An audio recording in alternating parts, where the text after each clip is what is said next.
I should have known something was wrong when my parents started the conversation by telling me how proud they were of my work ethic. Emma, you've always been so responsible, Mom said, sliding a stack of papers across our kitchen table.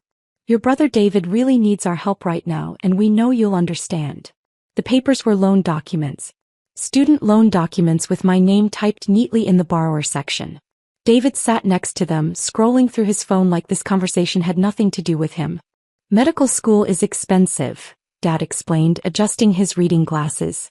David's been accepted to his dream program, but the financial aid isn't covering everything. We need someone with good credit to co-sign and well. He gestured vaguely toward David, who was now taking selfies. What about your credit? I asked, though I already knew the answer.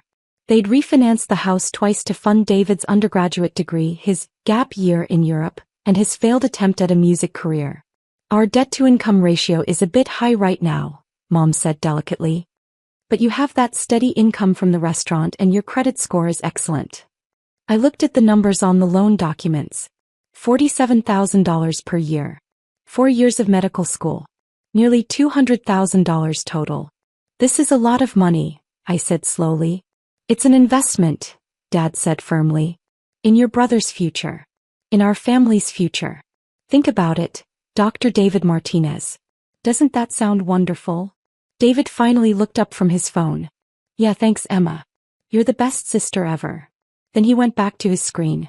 I stared at the loan documents, remembering how I'd been working 3 jobs since I was 16. The breakfast shift at Mel's Diner, afternoon hours at the campus bookstore, and weekend nights waitressing at Romano's.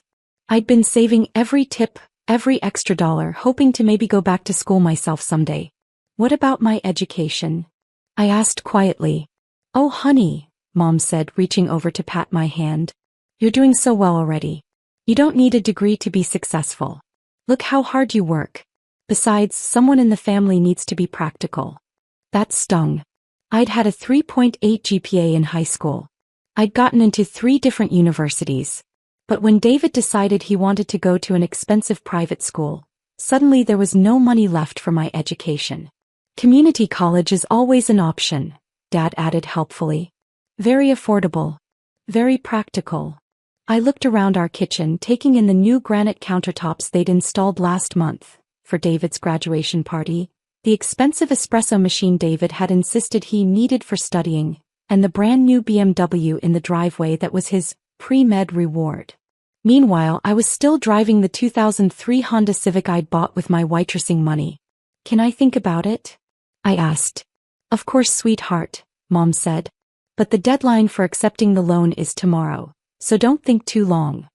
That night, I sat in my tiny studio apartment, the cheapest place I could find within commuting distance of all 3 jobs, and stared at those loan documents. $200,000. Even with minimum payments, I'd be paying this back for the next 20 years. But David was family. And family helps family. That's what Mom and Dad had always told me. So I signed the papers. The next 4 years were a blur of exhaustion and sacrifice. While David posted Instagram photos from medical school parties and spring break trips, I worked 70-hour weeks to make loan payments and cover my own basic expenses. I ate ramen noodles and generic cereal while he complained about the terrible cafeteria food at his medical school. When David needed extra money for a study abroad program in his 3rd year, they came to me again. It's just $8,000 more, Mom said. And it's such a great opportunity for him. I took out another loan. When David needed a new laptop because his old one was too slow for medical research, they came to me again. Just $3,000, Dad said. He really needs the latest technology. I maxed out my credit card. When David needed money for his board exam fees, interview travel costs, and a new wardrobe for residency interviews, they came to me again. This is the final stretch, Mom promised. Just $12,000 more and then he'll be earning a doctor's salary. I borrowed against my 401k. Meanwhile, my own life was on permanent hold. I'd applied to nursing school twice but had to withdraw both times because I couldn't afford to cut back my work hours for classes. I was 26 years old with no savings, no degree, and debt that felt like a mountain I'd never climb. But David was going to be a doctor. That was worth it, right? The breaking point came during David's medical school graduation party. Mom and Dad had rented out the entire back room at Romano's, the same restaurant where I waited tables. I was working that night, serving champagne and appetizers to my own family's celebration. I watched David laugh with his medical school friends, talking about his upcoming residency at a prestigious hospital. I heard him tell people about his plans to specialize in dermatology because the lifestyle is better and the money is incredible. And then I heard him talking to his girlfriend. "Yeah, my parents really supported my dreams," he was saying loud enough for everyone to hear. "They sacrificed so much to help me get through medical school. I'm so lucky to have family who believed in me." His girlfriend nodded sympathetically. "That must have been hard on them financially." "Oh, not really," David said, waving his hand dismissively. "My sister covered most of it. She's got this whole martyrdom complex, always wants to be the hero. Honestly, I think she likes feeling needed." My hands started shaking as I balanced a tray of drinks. "That's so nice of her though," his girlfriend said. David shrugged. "I guess. I mean, it's not like she was going to do anything important with the money anyway. She's just a waitress. This way at least it went toward something meaningful." The tray slipped from my hands, sending glasses crashing to the floor. The entire room went quiet and turned to look at me. "Sorry," I mumbled, kneeling to pick up the broken glass. "I'll clean this up." Mom rushed over, more concerned about the disruption to David's party than the fact that I was bleeding from a glass cut on my hand. "Emma, please be more careful," she whispered urgently. "This is David's special day." That night, after the party ended and I'd finished cleaning up, I sat in my car in the restaurant parking lot and cried. 26 years old, $60,000 in debt, working 3 jobs to pay for my brother's dream while my own life disappeared one payment at a time. But as I sat there, something shifted inside me. The hurt began to crystallize into something else. Clarity. I drove home and opened my laptop. If I was going to sacrifice everything for David's education, I was going to document exactly what that sacrifice looked like. I started with the original loan documents and created a spreadsheet. Every payment, every interest charge, every late fee when I couldn't quite make the deadline. I printed out bank statements going back 4 years. I organized receipts from the additional loans, the credit card charges, the 401k withdrawal. Then I expanded my documentation. Screenshots of David's social media posts from expensive restaurants and vacation trips. Photos of the BMW, the laptop, the designer clothes I'd helped pay for. Emails where my parents asked for just a little more help for David's expenses. I documented my own finances too. The student loan payments that took up 40% of my income. The credit card debt from covering David's emergency expenses. The fact that I hadn't been able to afford health insurance for 2 years. The college applications I'd had to abandon because I couldn't afford to reduce my work hours. Most importantly, I started saving every conversation, every text message, every email that showed how my family really viewed our arrangement. Like the text from Mom, "Don't mention David's spring break trip to your father. He thinks you're only helping with tuition." Or Dad's email, "Emma's always been the practical one. She doesn't need the things David needs." Or David's response when I'd asked him about making some of the loan payments himself. "Oh, Emma, I'm in medical school. I don't have time for a job. That's what family is for." For 6 months, I continued working my 3 jobs and making loan payments while quietly building my case. I consulted with a lawyer about my options. I opened a separate bank account that my family didn't know about. And I started making some changes. I applied for nursing school again, but this time I found a program that offered evening and weekend classes. I was accepted and started taking out financial aid in my own name, for my own education. I also started networking in ways I'd never done before. Romano's served a lot of business dinners and I began really talking to customers instead of just taking their orders. I learned about different career paths, about companies that offered tuition assistance, about opportunities I'd never known existed. One customer, a woman named Patricia who worked in pharmaceutical sales, took a particular interest in my story. "You know," she said one evening as I served her table, "my company is looking for someone with your work ethic for a sales position. The base salary is $45,000 plus commission. Full benefits, tuition reimbursement, company car." I nearly dropped her drink. "Are you serious?" "Dead serious. You've been serving my business dinners for months and you're always professional, knowledgeable, and you clearly understand customer service. That's exactly what we need."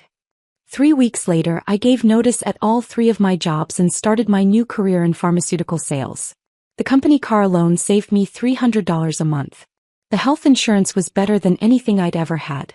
And for the first time in years, I had weekends free. But I didn't tell my family about any of this. When David started his residency, the loan payments became my responsibility entirely. My parents made it clear that they expected me to continue paying while David got established in his career. Residents don't make much money, Mom explained during one of our monthly family dinners. It would be really unfair to burden David with these payments right when he's starting his medical career. How long until he starts helping with payments? I asked. Oh, probably not until he finishes his residency, Dad said. Maybe when he starts his fellowship. Or when he gets into private practice. These things take time. David nodded seriously. Yeah, Emma, I really appreciate you carrying this. Don't worry. Once I'm making real doctor money, I'll totally pay you back. I smiled and said I understood. But by then I'd done the math. David's residency would be 4 years. His dermatology fellowship would be another year. Even after that, he'd want to get established and build up his practice. I was looking at least 7 more years of payments, probably longer. Meanwhile, my new job was going incredibly well. My natural customer service skills translated perfectly to pharmaceutical sales, and my work ethic impressed everyone. Within 6 months, I was the top performer in my region. Within a year, I'd been promoted to a senior sales role with a base salary of $68,000 plus commission. I was making more money than I'd ever imagined, but my family didn't need to know that. The turning point came during David's 2nd year of residency. He'd been complaining about his small apartment and had found a perfect 2-bedroom place that was $800 more per month in rent. The thing is, Mom said during our usual monthly dinner, David's salary can't really cover the increase. We were hoping you could help with maybe $600 a month, just until he gets his attending position. I looked around the table. David was nodding eagerly, already mentally decorating his new apartment. Dad was pulling out his calculator, probably figuring out how to make this seem reasonable. Mom was giving me her special, "We're all counting on you" smile. That's $7,000 a year, I said slowly. It's an investment in David's mental health, Mom said. Doctors need to live in nice places. It affects their professional image. David jumped in. Plus, Emma, you should see this place. It has a gym and a pool. Maybe you could come over and use them sometimes. It would be like I'm sharing with you. The generosity of allowing me to occasionally use amenities I'd be paying for was apparently supposed to seal the deal. I smiled. Can I think about it? Sure, Dad said, but David needs to give them an answer by Friday. That night I made a decision. It was time. I called Patricia, my mentor from the pharmaceutical company, and told her everything. She listened to the whole story, and when I finished she was quiet for a long moment. Emma, she said finally, you need a lawyer. The next day, Patricia introduced me to her attorney, a sharp woman named Jennifer who specialized in family financial abuse cases. What you're describing is a pattern of financial exploitation, Jennifer told me after reviewing my documentation. Your parents have essentially made you an involuntary guarantor for your brother's lifestyle, with no legal protections and no clear timeline for repayment. She explained my options. I could try to get David added to the loans officially, making him legally responsible for payments. I could pursue family mediation. Or I could take a more dramatic approach. Given the amount of money involved and the clear documentation you have, Jennifer said, we could arrange for a family meeting where we present the facts and discuss a formal repayment plan. Sometimes seeing everything laid out professionally helps families understand the reality of what's been happening. I thought about David's graduation party, about his comments about my martyrdom complex, about the fact that he'd never once thanked me directly for the sacrifices I'd made. Let's schedule the meeting, I said. I told my family that I wanted to discuss our financial arrangement at our next monthly dinner, and that I'd invited a family friend who was a lawyer to help us organize everything professionally. That sounds very responsible, Dad said approvingly. It's good to keep proper records. They had no idea what was coming. Jennifer arrived at my parents' house on Sunday afternoon carrying a leather briefcase and a folder thick with documentation. My entire family was there. Mom, Dad, David, and David's girlfriend Sarah, who had basically become part of the family. Thank you all for agreeing to this meeting, Jennifer said professionally. Emma has asked me to help clarify the financial arrangements surrounding David's medical education so that everyone understands the current situation and can plan for the future. She opened her folder and began laying out documents on the dining room table. Over the past 4 years, Emma has paid a total of $73,412 toward David's medical education and related expenses, Jennifer began reading from her summary. This includes the original student loans, supplemental loans for study abroad programs, equipment purchases, exam fees, and living expense assistance. The room was completely silent. David had stopped smiling. The current outstanding balance on the loans in Emma's name is $61,800, Jennifer continued. At the current payment rate, Emma will be making these payments for approximately 18 more years, with total interest costs of an additional $42,000. She pulled out a calculator and showed her work on a legal pad. This means Emma's total financial contribution to David's medical education will be approximately $115,000 over 22 years. Mom and Dad exchanged glances. I could see them doing math in their heads. Now, Jennifer said, let's look at Emma's financial sacrifice in context. She laid out my old pay stubs from the restaurant jobs, showing my income during David's medical school years. Emma was earning approximately $28,000 per year while making these payments. This means that 62% of her gross income was going toward David's education and expenses. She pulled out another document. For comparison, David's current resident salary is $54,000 per year. When he completes his dermatology fellowship, his expected starting salary will be approximately $280,000 per year. The numbers hung in the air like accusations. I've also documented the additional sacrifices Emma has made, Jennifer continued, pulling out more papers. She has been unable to pursue her own education, has no savings or retirement funds, and has been living below the poverty line while funding David's lifestyle.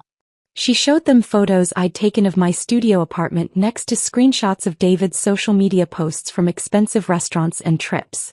Finally, Jennifer said, I have documentation of the family's acknowledgement of this arrangement. She began reading from emails and text messages. Mom's request for just a little more help for David's spring break trip. Dad's comment about Emma being the practical one. David's dismissive response about not needing to get a job during medical school.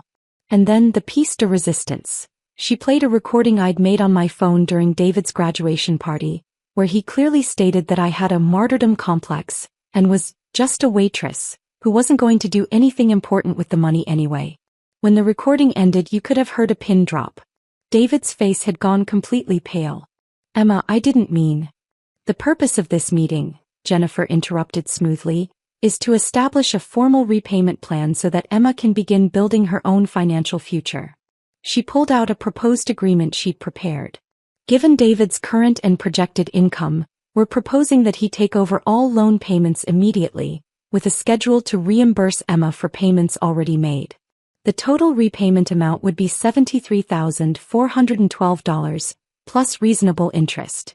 Dad found his voice first. This is ridiculous. We're a family. We don't need lawyers and contracts. Actually, Jennifer said calmly, you do. Because the current arrangement is unsustainable and legally problematic. Emma has essentially been providing David with an interest-free loan of over $70,000 with no legal protection and no clear repayment terms. Mom turned to me with tears in her eyes. Emma, honey, how could you bring a stranger into our family business like this? Because, I said quietly, our family business has been destroying my life for 4 years and no one seemed to care. That's not true, David said desperately. I care. I always planned to pay you back. When? Jennifer asked directly. Do you have a specific timeline? A specific amount you plan to pay monthly? David stuttered and looked around the room for support. Well, I mean after my residency and then maybe after fellowship. So in approximately 6 years, Jennifer summarized. And what amount did you plan to pay monthly? I don't know. Whatever I could afford. Jennifer nodded and made a note. So no specific timeline, no specific amount, and no legal obligation. This is exactly the problem. He turned back to the family. Emma has been essentially providing David with a $70,000 interest-free loan with no terms and no legal protection. No bank would ever agree to such an arrangement. The room erupted in defensive arguments. Mom accused me of being money-obsessed and destroying the family. Dad insisted that this is what families do for each other. David kept saying he'd always planned to pay me back as if good intentions were enough. But Jennifer calmly addressed each point with documentation. She showed them exactly how much I'd sacrificed, exactly how much David had benefited, and exactly how unfair the arrangement had been from the beginning. The bottom line, she said finally, is that Emma has a legal right to repayment of these loans. She can either work with you to establish reasonable terms, or she can pursue other options. What other options? Dad asked suspiciously. Jennifer smiled. Emma could transfer the loans to David's name, since they were taken out for his benefit. She could pursue a civil lawsuit for repayment. Or she could simply stop making payments and let David deal with the consequences to his credit rating. The room went dead silent as the implications sank in. David's medical career depended on maintaining good credit for licensing and hospital privileges. If the loans went into default, it would destroy his professional reputation before it even began. You wouldn't do that, Mom said, but her voice was uncertain. I looked around the table at my family, the people who had treated my financial sacrifice as an entitlement, who had dismissed my dreams as unimportant, who had never once acknowledged the true cost of what I'd given up. I don't want to, I said. But I need to protect my own future. I can't keep paying for David's choices while my own life disappears. Jennifer pulled out the formal agreement again. This is a reasonable solution. David takes over the loan payments immediately. He reimburses Emma for past payments over a 5-year period at fair market interest rates. Everyone moves forward with clear expectations. She set the papers in the middle of the table.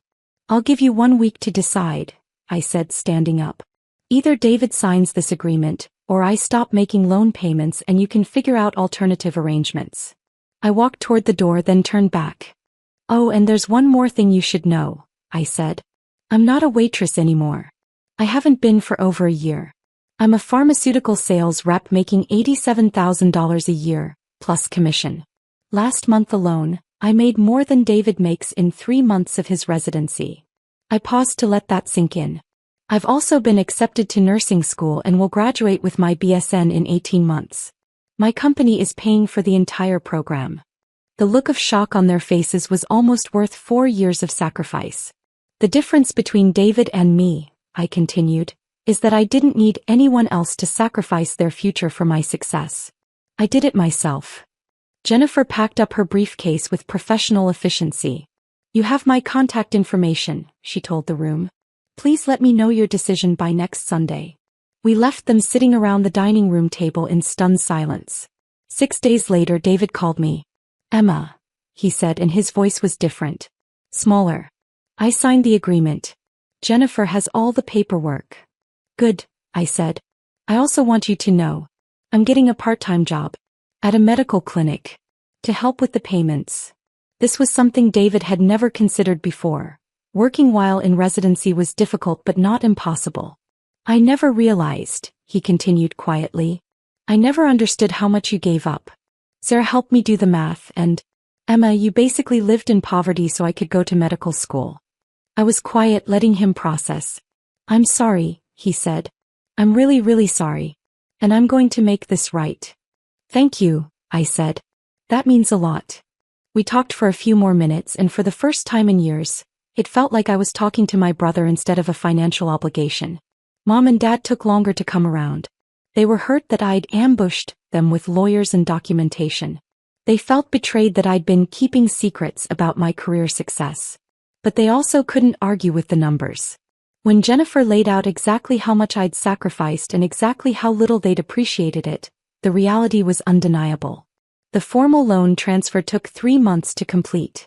David officially took over all payments, and we established a clear schedule for him to reimburse me for past payments. For the first time in 4 years, my paycheck was actually mine. The family dynamics took longer to heal. There were awkward dinners and stilted conversations as everyone adjusted to the new reality that I was no longer the family's financial safety net. But something unexpected happened. As David started making his own payments and working to reimburse me, he began to understand the true value of what I'd given him. He became more grateful, more thoughtful, more aware of the sacrifices others made for his benefit. Mom and Dad struggled more with the change. They'd gotten used to having me as their solution to David's financial needs, and they didn't like losing that control. But they also couldn't deny that their treatment of me had been unfair. The real transformation in our relationship came 6 months later, when I graduated from nursing school. David surprised me by showing up to the ceremony with flowers and a card. "I know this is 4 years late," he said, "but I wanted to be here for your graduation since you were there for all of mine." Inside the card he'd written, "Thank you for believing in my dreams even when no one believed in yours. I promise to spend the rest of my life making sure you know how grateful I am." That night my family took me out to dinner to celebrate, and for the first time ever David insisted on paying. Today, 3 years later, our relationship has found a new balance. David finished his residency and started his dermatology fellowship.